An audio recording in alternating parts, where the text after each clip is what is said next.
Today, we've got somebody who has helped hundreds and hundreds of sellers out there get their accounts or products reinstated on various platforms like Amazon. And she's going to give us the latest strategies on keeping your account clean, protecting yourself from bad players out there, and more. How cool is that? Pretty cool, I think.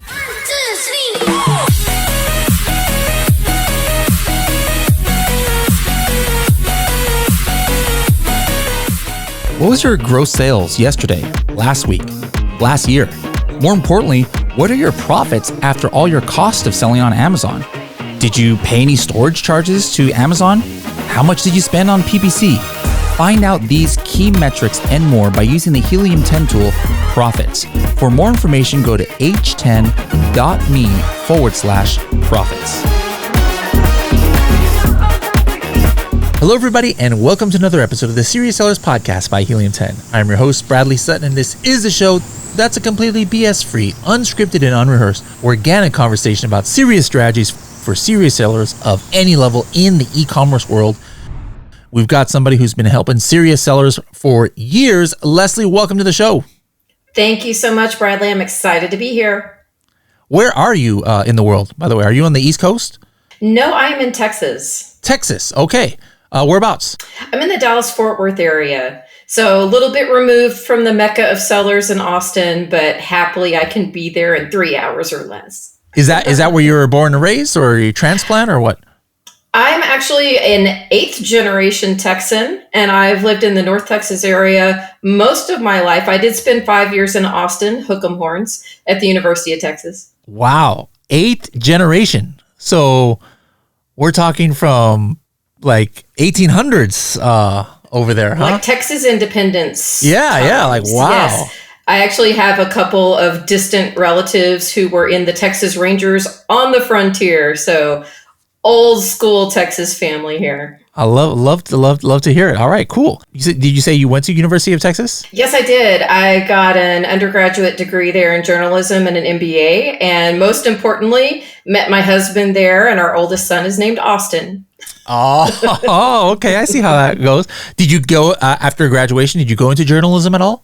I did. I was a reporter for several years and worked for Houston Chronicle, did some AP work, Associated Press, then transplanted up here, worked for the Dallas Business Journal, and then actually moved into PR and marketing for several years and did traditional old school business consulting, like working for an accounting firm, business consulting. Well, where's the segue then to like e-commerce and how you got into to this world? So I am one of those mommy people who started selling on Amazon because of an issue with their kids. I had been a consultant for years and years, and I'd always wanted to be home with my kids. So I started working from home as an independent consultant before we had children. And then when my oldest son got to be about 5th grade, he was having a whole lot of issues in school. We decided to homeschool him and do a ton of therapy because he's on the autism spectrum. And therapy is expensive, even when you've got insurance. So I couldn't just not work, even though my husband was working full time because of all the expenses with homeschooling and therapy. So I found out about selling on Amazon way back in 2010 and started selling then. And it was so ideal. Wild West at the time, it was all like RA and OA back then. And so my husband would come home from work and I'd go out at night and source. And on the weekend as a family, we would pack and ship our inventory to FBA. Nice. All right. And then I'm assuming that you started realizing that there's a lot of issues that sellers have to face and maybe got your account suspended or here or there. Like, wait a minute, this other people might be having these kind of issues. Is that kind of like a simplification of how Riverbend started, or? Exactly. I started going to some conferences, meeting other Amazon sellers, people who'd been suspended, and writing plans of action and business plans was part of my consulting background. So I just saw a niche of where I could apply those old school principles to e-commerce, and it was a great fit. And then I met my business partner at Riverbend, Joe Zalta, because his account was suspended. He's a pretty good size seller, and he had actually gone to another consultant who couldn't get him reinstated, got referred to me. I got him up in one shot, and he was like, we should turn this into a business. Cool. Now we're definitely going to talk about Amazon, reinstatements and what's going on that platform. But the one thing that kind of like, I don't want to say caught me off guard, but that surprised me was that part of your services on your website, you talk about like Walmart appeals and account appeals and item appeals. And I was like, wow, Walmart is getting more popular, but I'm just curious, what are the common things that Walmart sellers, which they're exponentially more of now than 2 years ago, what issues require your services that's happening to people on Walmart? So there's a simple answer to that. The folks who built the seller performance organization at Amazon then got hired to do the same thing at Walmart. So the suspensions are almost all the same things. So for example, drop shipping, that's a big Walmart suspension. Product authenticity issues, condition issues, it's really a lot of the same things. They don't have some of the bigger, more holistic things like the platform manipulation. We don't see a lot of that, review manipulation, code of conduct. But we do say you're harming other sellers language. It is so much the same. Their organization is just a little different. And, anywhere out there that you either process a transaction as a seller or that you sell has an enforcement arm. So we've worked on eBay appeals. At Amazon, we've also done Kindle Direct Publishing appeals, associates appeals, and even things like PayPal or Groupon. Groupon, you can do appeals. It's everywhere. How is the Walmart team to deal with? Sometimes, with Amazon, and we'll talk about this, but it's like, you got to pretty much admit to something, even if you didn't do it sometimes. And you have to know the exact thing. And sometimes you have to fight with them for months. Is Walmart, since it's the same people who started the Amazon, is like the same process, or they're more easygoing? Are they more hardline? How is it? They're actually slightly more responsive. They do request that they want the admission of guilt. They want you to find something you did wrong, but they are more responsive. And I think it's part of being smaller. As they scale and have more third-party sellers and more enforcement, I would bet they go down the same rabbit holes and have the same problems Amazon does. But for now, they are more likely to tell you what you did wrong. Or if you appeal and you appeal incorrectly, because as you know, you don't see all the data in your account. You see pieces of it and they see all of it. So if you appeal the wrong thing and then you start to escalate up the chain, they're more likely to say, hey, seller, you missed it. This is what we're looking for, than Amazon is. Amazon says that's all proprietary. You figure it out. But I do understand why. Amazon has a lot more bad actors, sure, a lot more black hats. So I think they've had to lock that down more, and it's made it harder for everybody, even the good guys. Yeah, that's definitely the truth. Now, switching to Amazon, you said another kind of maybe not so common thing of KDP.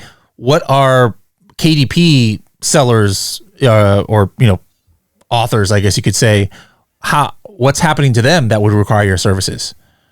There is some crazy that goes on with KDP that is as frustrating or more frustrating than anything for an Amazon seller. And I'll tell you why.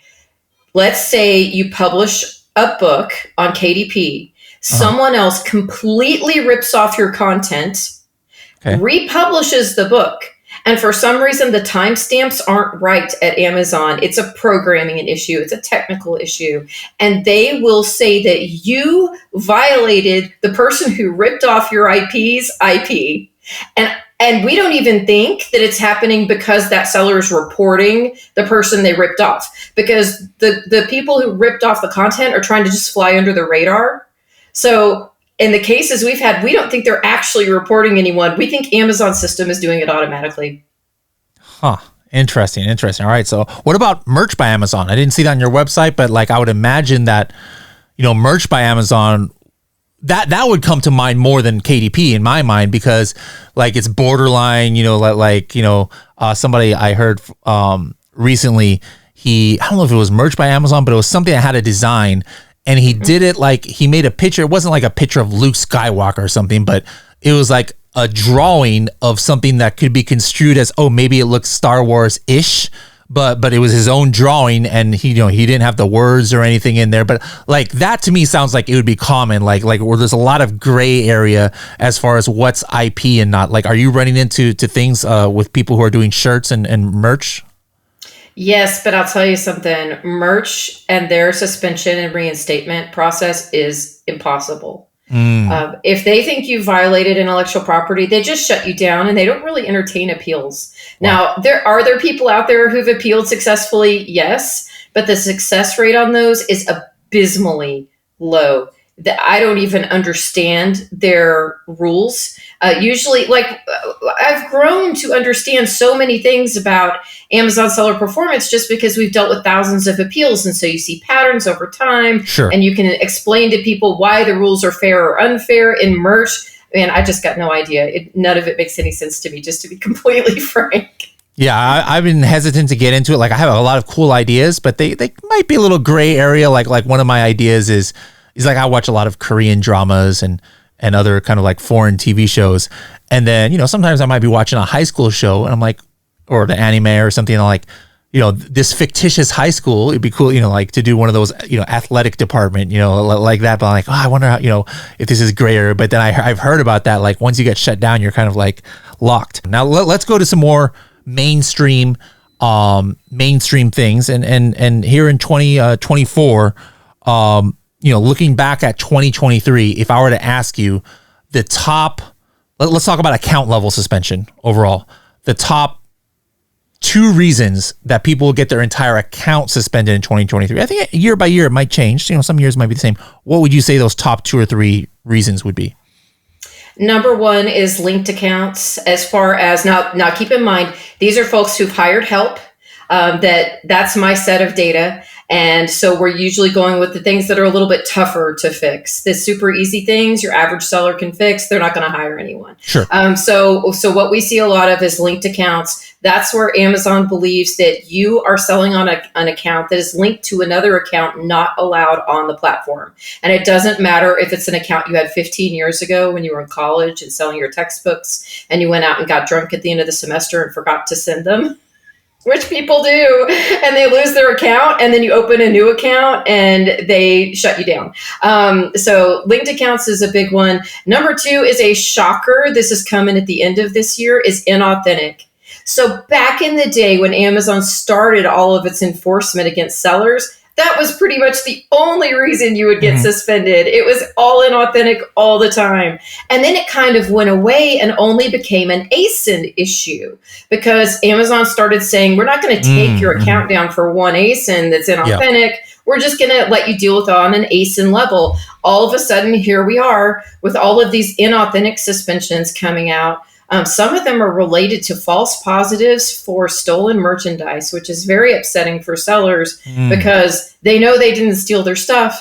They have suppliers that they trust. So that's very, very frustrating for them as well. And then we have seen a resurgence of code of conduct as well. Code of conduct is this big, nasty basket of scary things. So anytime you see a Section 3 or code of conduct suspension, those are the ones where you should hire someone immediately and not touch it yourself because they're very difficult. And it's this catch-all. It's like where Amazon has all the data that you can't see, once again, and they're acting on it. So for some reason, they believe that you as a seller, you're hurting other sellers, Amazon itself, or customers. Okay, going back to the first one, you are related to an account that you did 15 years ago, or who knows, maybe like a roommate had some account and you guys were on the same Wi-Fi and he's now banned from Amazon or something. Is there going back to that? Like, is that you're pretty much screwed? You better make a completely new entity, or is there are you able to salvage those at all those cases? So what you don't want to do is create a new entity because they're just going to link that one up too. And keep in mind that Amazon is a vendor to the National Security Agency with AWS. So you don't want to create another account because you're just asking for more enforcement. You can get accounts back. So I think my oldest one I ever got back was 18 years. It was suspended 18 years prior. It's really easy to get back if you were a minor, which some of these older situations, people were minors when they had that old account. Those are simple to get back. If you have a roommate, an ex-husband, an ex-wife, all of those can be solved. But they do put you at risk. So can I tell you a quick story, Bradley? Like Yes, I love the worst story you will ever hear. Let's do it. Okay, so we had an aggregator we were working with, and this aggregator acquired a really high quality brand from this lady, excellent line of products. And then all of a sudden, one after the other, all of their accounts started going down for linked accounts. Boom, boom. But it was like one a week. So they were spaced out, but not enough. Turns out this woman who they had acquired her account, I think 6 months prior, she had an ex-boyfriend she lived with 3 years before that. And he had gotten banned from all Amazon global accounts because he was a bad guy, black hat. And she didn't know this. He wasn't even selling on Amazon when they lived together. And he got into it after they broke up. And because of that past relationship, this aggregator had all of the accounts they had acquired starting going down one a week for like 2 months. How did you even trace it back to figure out that was what was going on? Was Amazon forthcoming with how they tied it, or? So sometimes Amazon gives you a notice where they'll say you're connected to an account starting with the letters, and it'll give you 3 letters or even the account name. In this situation, though, I don't think they did. If they think it's something really super fraudy or bad, they don't give you information. And that's where we just start asking tons of questions. Mm-hmm. So wow. we put the seller through the ringer. I actually start to feel bad when I do this because it's like they're in a police interrogation. Yeah. And I'm asking them, who did you kill? So we ask enough questions till we link it up. And when we appealed based on that one bad guy, we got the first one up. We knew that was the right strategy, and then just kept appealing them as they happened. But unfortunately, Amazon doesn't have any kind of wonderful global thing internally where they can say, oh, we're going to whitelist all these. We know now. We fixed the first one. Oh, no, they just kept suspending them till they were all suspended and all had to be appealed. All right, guys, moral of the story, you got to be vetting your potential dating partners, like you might in the past be like, hey, what kind of upbringing did they have? Or does he treat his mom, nicely? But nowadays it's kind of like, hey, have you ever sold on Amazon? Have you ever been suspended? You might want to start considering these things when you're out there. It's not just about swiping left and getting ready to go, guys. You never know what's happening. That's a crazy story, especially being an aggregator, having it affect so many people. Now, what about like not account suspensions, but just ASIN level suspensions? What are some common things that you're seeing in this day and age? So inauthentic is a big one. Right now, stolen goods is actually a serious one. And it's a very interesting thing happening. In the past, stolen goods would always go straight to an account suspension. And right now, some of these are being treated on an ASIN level because there have been a few stolen goods rings out of New York and New Jersey that have been broken up. And Amazon is going after trying to find that inventory. So there's a whole lot of that going on. Which is really scary. And then condition including expiration. Those are really common right now too. And you'll see a ton of expiration coming up through the holidays, y'all, and a ton of condition in January, February, after those holidays pass. And here we are sitting at go time. You think we got through peak, and now Amazon's going to leave my account alone. They actually look at data going back for 60 days. So in the return period, it goes through January 31st now, right? Everyone's doing their returns. And so that means you really start to see those ASIN suspensions happening mid-February to mid-March or so, maybe end of March, based on all of that data that's coming out from the holidays. Interesting. All right. Now, obviously, anything can happen to anybody at any time, regardless of how much of you doing quote unquote the right thing. But what are just some tips that you can give to sellers to kind of like not have to give you a call down the road? Because obviously that's just, to have to call somebody like you, that means you're in a pretty bad, in a bad way. So what are some easy things that, preventative maintenance, I guess you could say, that definitely would have saved a lot of people who ended up having to use your services, would have saved them a lot of trouble by doing something that doesn't take that much effort? My very favorite strategy is also the most boring strategy, but the great thing about it is you can outsource it to someone on your team or to a VA. And I call it always be improving your worst ASIN. It doesn't matter if your catalog has 10,000 listings or two, you have a worst ASIN. So you have some item that has too high of a return rate based on your sales data.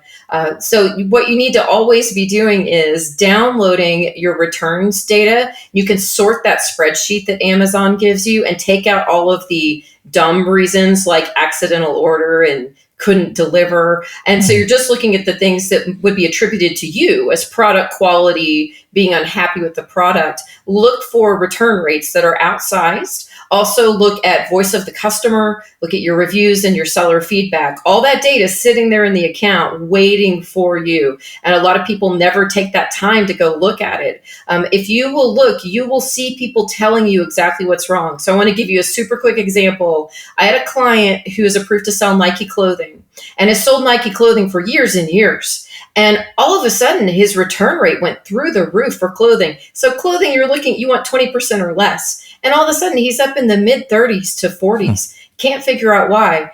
So we did this process. We went and sorted everything by return rate and looked at the voice of the customer data. There was this one particular line of Nike clothing where everything was too small. Bad quality check or bad manufacturing, whatever it was, but it was a women's line where every single thing returned was too small, too small, too small, too small. Unfortunately, he waited about 3 months before he paid attention to that data. He was able, because he could show the data, he actually got to return it all to Nike for a refund, everything that he had left.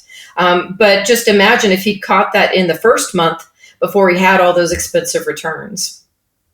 Yeah. So yeah, there's definitely some preventative maintenance you guys can do. And Amazon is actually, I mean, more than ever before, Amazon is really good at giving information out that wasn't available before, whether it's, keyword stuff, from brand analytics and search career performance, but they give you reasons for returns. And a lot of you Helium 10 users out there don't even realize you can actually access that instead of having to download a report. You can just go into your profits dashboard and you can see all of the reasons that people leave for refunds and set an alert like, hey, if any of my products go over this number of refunds or returns, to give you a notification. So that's definitely something you guys should be doing.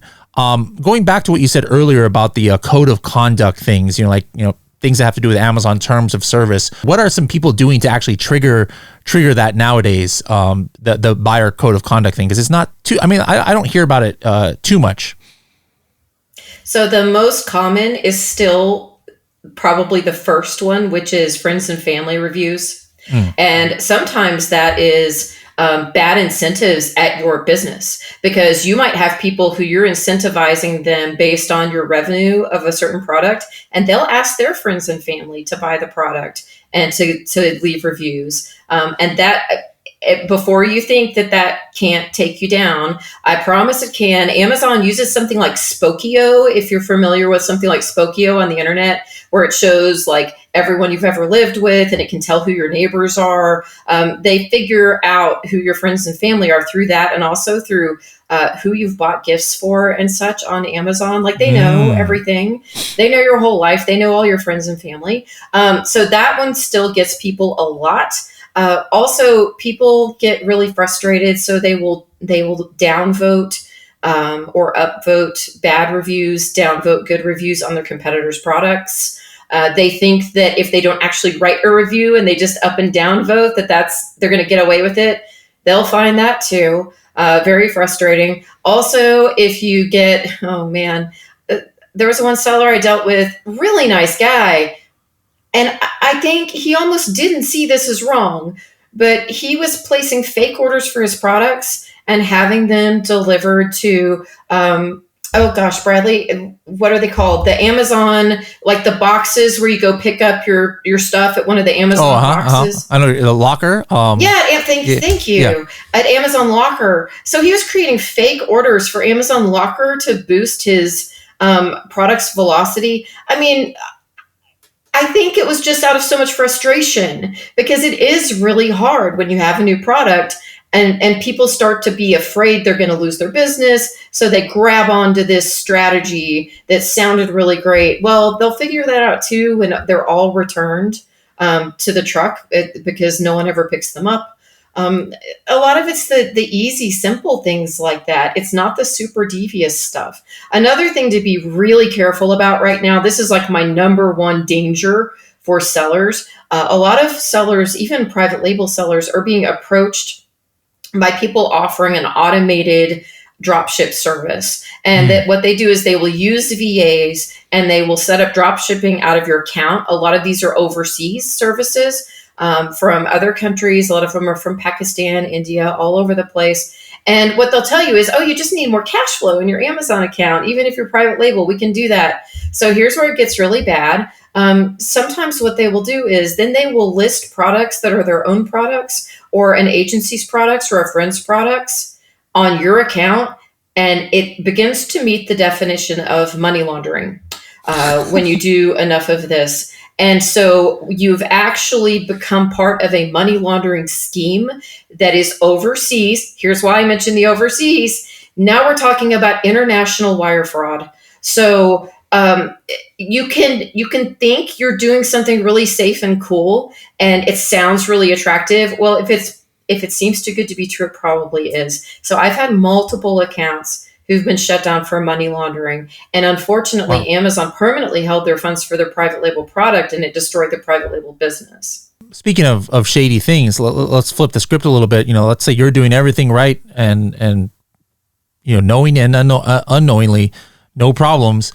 What are some common things that you're seeing nowadays where black hat sellers are attacking innocent sellers? Like over the years, it's been different things. Like sometimes, sellers with vendor access or something, they'll go into a marketplace where maybe that seller is not there and then get on their ASIN and throw in some adult keywords or something to get them suspended or do that downvote thing on all their, reviews or fake reviews, giving them a big rush. So what kind of things are you seeing sellers being attacked by other sellers on? So unfortunately, the strategy you just mentioned about using international vendor accounts to put in bad keywords is still happening. And there's not as much adult right now because Amazon has solved a lot of that adult flag issue internally. But instead, they're putting in every street drug name you can imagine. Some of them so wild that I have to Google them. I'm like, what's that? And then find out what. Hey, your husband taking a look at your internet browser history, honey. I think is there something wrong? Oh my goodness. I've thought several times about not only my browser history, but my Amazon products you viewed thing. Because we work with people who are in the adult category and then all kinds of crazy products that are banned and oh my goodness, so many bad things. But yes, one thing that I'm seeing that I find most upsetting is extortion, where people demand Bitcoin in return for having your ASIN go back up because they've paid someone inside Amazon to take down your ASIN. I've had at least 3 clients in the last 2 months who I believe their report a violation tool in brand registry was removed by a bad actor working with someone inside Amazon because they warned the client in all 3 cases, I'm going to get your report of violation taken down because you've reported me, and it magically happened.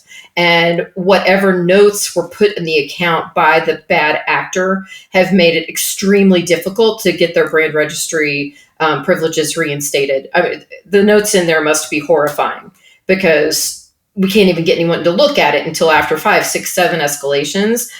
So that's a really big one right now. Oh gosh, what else? So many things. There's still the massive downvoting, the huge influx of negative reviews out of the blue, some of them clearly done overseas so that you're escaping U.S. jurisdiction, and also where it's similar wording and you can tell they were all written by one person or by AI feeding in stuff. Those are all really awful. There's just so many ways you can hurt other sellers. You can't even count them. There's always this stuff, and that Amazon is always. It's funny. Like I have this news weekly. I call it the Weekly Buzz, and once a month, Amazon on one of their press releases puts out this report I always play the Law and Order theme because they call it like CCU or something like that. So it sounds like Law and Order SVU or something like that. But they're like, hey, here's what our CCU department has removed all these bad actors, blah blah blah. So Amazon is always saying that they're dealing with this. But like, how is Amazon these days at understanding the black hattery that's happening? Because it doesn't take a rocket scientist to understand that, hey, all of a sudden 3 accounts are buying all of my products and then returning it and leaving a bad review. This is not organic. But then sometimes it seems like nothing's being done about it. Like, are you seeing any improvement? Like, is Amazon making an effort to kind of deal with this kind of like obvious black hattery? What's very frustrating is that it is so inconsistent. So, couple quick examples. One big problem right now for US sellers is overseas sellers who are creating versions of products where there are US rules that are not being followed in that product. And so if you're in the US, you have to follow the rules, or you could even face criminal charges sometimes. And the overseas sellers, they aren't being held to account. So I had a client who they were selling a product that is a generic version of something that's FDA approved. And they had competitors from overseas who were selling non-approved versions. And we escalated that to Amazon and we got all of the competitors removed. Awesome. Exact same time frame, competitor who had a product that is regulated by the Department of Energy, escalate some more, do it 5-10 more times, obviously breaking the law. All you have to do is open the box and you can see the 3 ways they're breaking the law. Still haven't gotten that fixed. Like 2 months later, still working on it. No one cares. And this isn't even just you're violating Amazon's rules, which they are in like 6 other ways that I've pointed out, but they're also violating US law and state law. The problem with what you're talking about with like all of a sudden I'm attacked by competitors, I have a guy I worked with last Friday. He said he'd had 3 negative reviews on his product in 3 years. It's number 2 in his category. And then all of a sudden in October had 9 negative reviews in 1 month. And then all of a sudden gets taken down for restricted products when there were no bad keywords in his listing. It's obviously an attack. I mean, we're not stupid.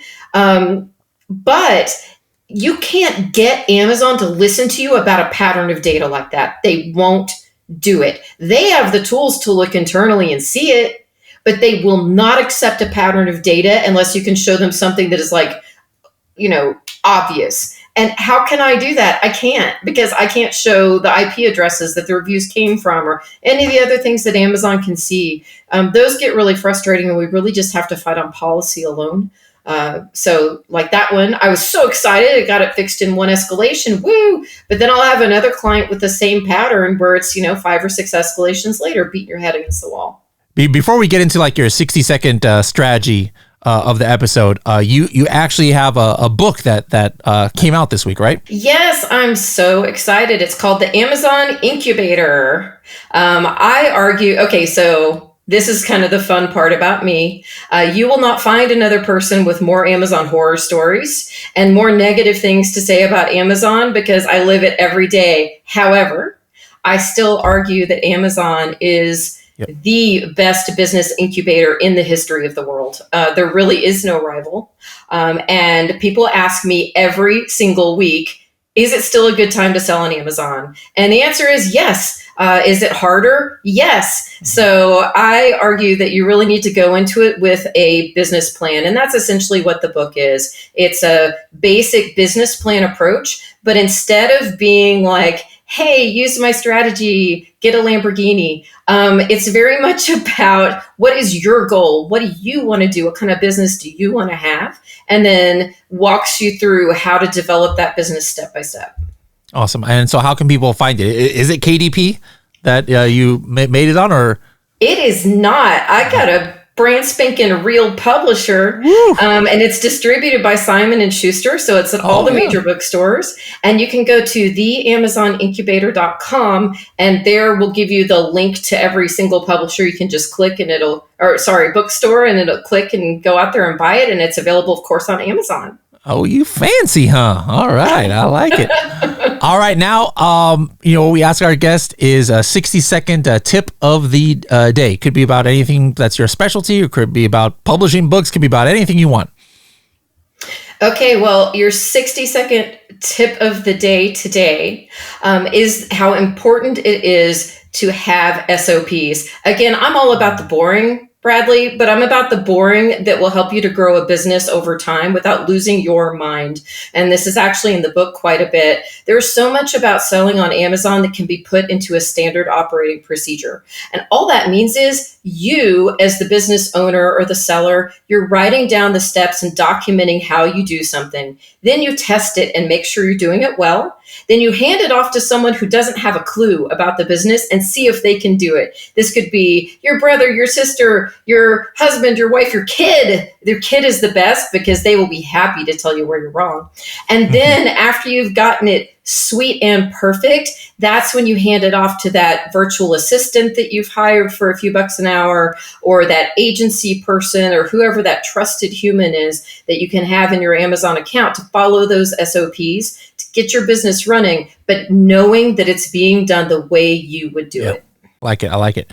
All right. And one last question too, when you need to step away from Amazon, because like I can imagine some days your job gets pretty stressful dealing with negative things all day long. What are your go-to like hobbies or de-stressors or just, good, the things that add some good vibes to your life? I love to hike. Hiking is my very favorite thing. The combination of low impact exercise, being outdoors, and the sunshine cannot be beaten. Right now, my younger kid, he's 16. He is very motivated to be a starter on his high school football team next year. In Texas, that's no small feat. That's a big thing. So the other thing I'm doing right now is he's actually letting me work out with him, y'all, which I can't keep up. But we do things like we put him in a 40-pound weighted vest, and then we do the same thing, right? So he's at a handicap. Or I love this, we're taking bar classes, yoga classes, and Pilates classes because he knows he needs to strengthen his core and stretch. And those are like old lady classes. So those are perfect for me, but he's doing them with me. And it's just so great. When your kids get older, I've only got a couple more years of him in the house. Yeah. It just makes mommy's heart happy to be able to go work out with my kiddo. Love it. All right. Well, wish you all the best of success this year, and keep doing what you're doing. You're helping a lot of sellers out there. And if people want to reach out to you, how can they find you on the interwebs? So you can go to riverbendconsulting.com. Not only do we have a form you can fill out, we have an actual phone number, and people answer the phone and talk to you about your problems. And if we can't help you, we will help you find someone who can. Also, if you head on out to social media, especially LinkedIn, just search for Lesley Hensell. I love connecting there, and you can ask me your Amazon questions, send me DMs. I love to answer and have conversations. Awesome. Well, thanks for sharing your time with us, and we'll see you again definitely next year. Thank you, Bradley.